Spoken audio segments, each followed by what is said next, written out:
కేసీఆర్ హరితహారం చేస్తే కాంగ్రెస్ హరిత సంహారం చేస్తుందని సూర్యాపేట ఎమ్మెల్యే జగదీష్ రెడ్డి విమర్శించారు. తెలంగాణ భవనంలో ఆయన మీడియాతో మాట్లాడుతూ హెచ్సియు వ్యవహారంలో కాంగ్రెస్ అనుసరిస్తున్న వైఖరిపై ఆయన నిప్పులు చెరిగారు. సెంట్రల్ యూనివర్సిటీలో ఉన్న జంతువులు చిత్రహింసలకు గురవుతున్నాయని, తమ బాధ్యత కాకపోయినా విద్యార్థులు పోరాటం చేస్తున్నారన్నారు. బీజేపీకి చిత్తశుద్ధి ఉంటే అధికారులతో మాట్లాడి పోలీసులను అడ్డుకోవచ్చన్నారు. బీజేపీ కాంగ్రెస్ పార్టీలు కలిసి నాటకం ఆడుతున్నాయని, కిషన్ రెడ్డి బండి సంజయ్కు చిత్తశుద్ధి ఉంటే సెంట్రల్ యూనివర్సిటీకి కాకుండా పోలీసులను అడ్డుకోవచ్చన్నారు.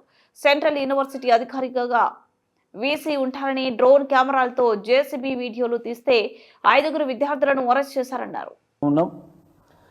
ఇందులో బాధాకరమైన విషయం ఏంటంటే, వాస్తవానికి హైదరాబాద్ సెంట్రల్ యూనివర్సిటీ రావడమే 69 విద్యార్థుల పోరాట ఫలితంగా వచ్చింది. 1969 నాటికే తెలంగాణకు అన్యాయం జరుగుతుందని, ఉద్యోగాల్లో చదువుల్లో అన్నిట్లో నష్టం జరుగుతుందని ఏదైతే పోరాటం ప్రారంభమైందో మా తెలంగాణ మాకు కావాలని, ఆ పోరాటం నుంచి మరలి పక్కదారి పట్టించడం కొరకు ఆనాడు కేంద్ర ప్రభుత్వం తప్పని పరిస్థితులలో ఇచ్చిన యూనివర్సిటీ ఇది Hyderabad central university, university of Hyderabad అంటాం. దురదృష్టం ఏంటంటే, ఏ ఉద్యమ ఫలితంగా విద్యార్థి ఉద్యమ ఫలితంగా వాళ్ళు సాధించుకున్నారో, ఇవాళ మళ్ళీ అదే యూనివర్సిటీని కాపాడుకోవడం కొరకు మరొకసారి ఆ విద్యార్థులు త్యాగాలకు పాల్పడాల్సిన పరిస్థితి వచ్చింది.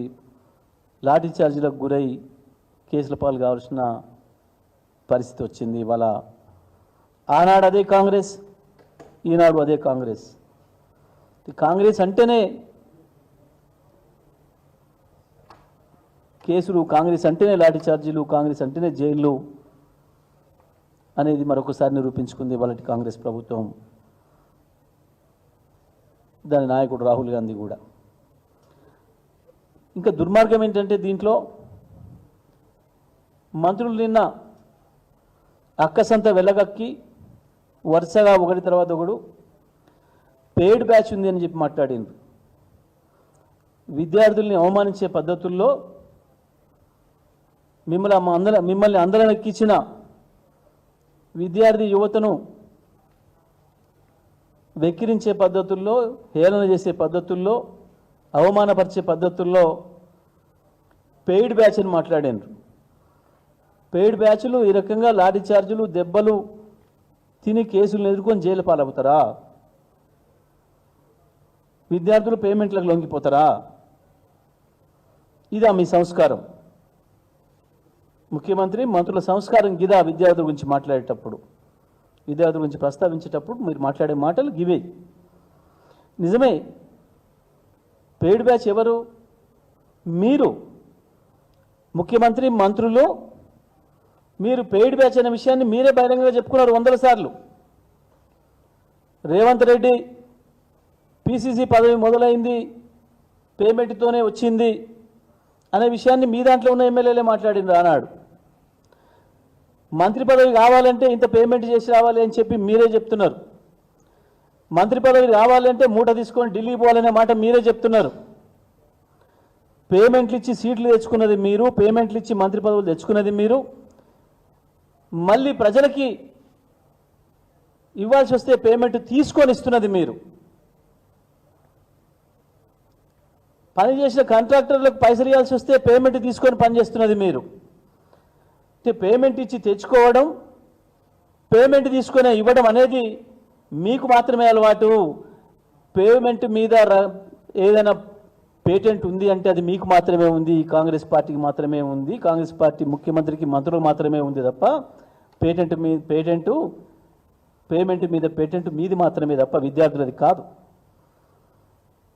సమాజ గమనంలో, సమాజ మార్పులో, సమాజంలో వస్తున్న దుర్మార్గమైన పోకడలను వ్యతిరేకించడంలో విద్యార్థి లోకం ఎప్పుడు కూడా ముందే ఉంది, త్యాగాలకు ఎప్పుడు కూడా ముందే ఉంది. ప్రపంచ గమనమే విద్యార్థుల త్యాగాలతో జరిగిందనే సోయి లేని వాళ్ళు, పైరవికారులు, దందాగాన్లు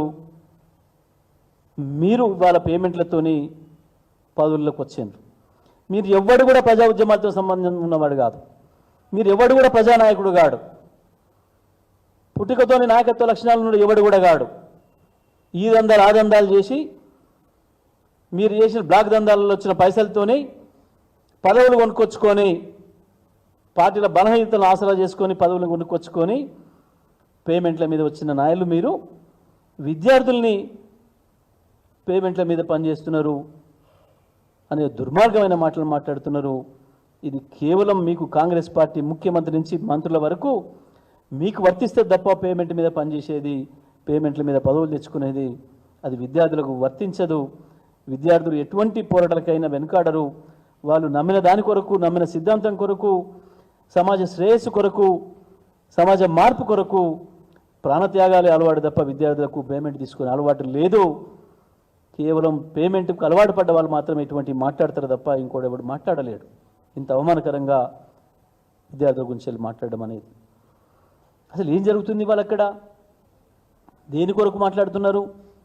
పేమెంట్ మీదనే కనుక నువ్వు అన్న నిజమైతే మరి మీ కార్తీ చిదంబరం ఆయన కూడా పెట్టిండు, నేను హెచ్సియు విద్యార్థులకు మద్దతుగా ఉన్నా, అక్కడ దాన్ని ఆపండి, ఆ దాష్టికాన్ని ఆపండి, ఆ వన్యప్రాణుల్ని సంహరించడం ఆపండి అని చెప్పి పెట్టిండు. కార్తీ చిదంబరం కూడా పేమెంట్ మీదనే మాట్లాడిందా? కార్తీ చిదంబరం పేమెంట్ మీద మాట్లాడిందా? అడగండి మరొకసారి, ఎంత పేమెంట్ ఇచ్చిండ్రు, ఎవరు ఇచ్చిండ్రు, ఆయనకు ఎందుకు మాట్లాడిండో ఒకసారి మాట్లాడండి. మీ పార్టీని, మీ పార్టీ ఎంపీ ఇప్పుడు ఆయన, అనేక మంది, ప్రకాష్ రాజ్ మాట్లాడిండు, ధ్రువరాటి మాట్లాడిండు, అనేక మంది అక్కడ జరుగుతున్న దాష్టికం మీద మనుషులుగా, మానవులుగా, మానవ జాతి మంచిని కోరుకునే వాళ్ళుగా అనేక మంది మాట్లాడుతున్నారు.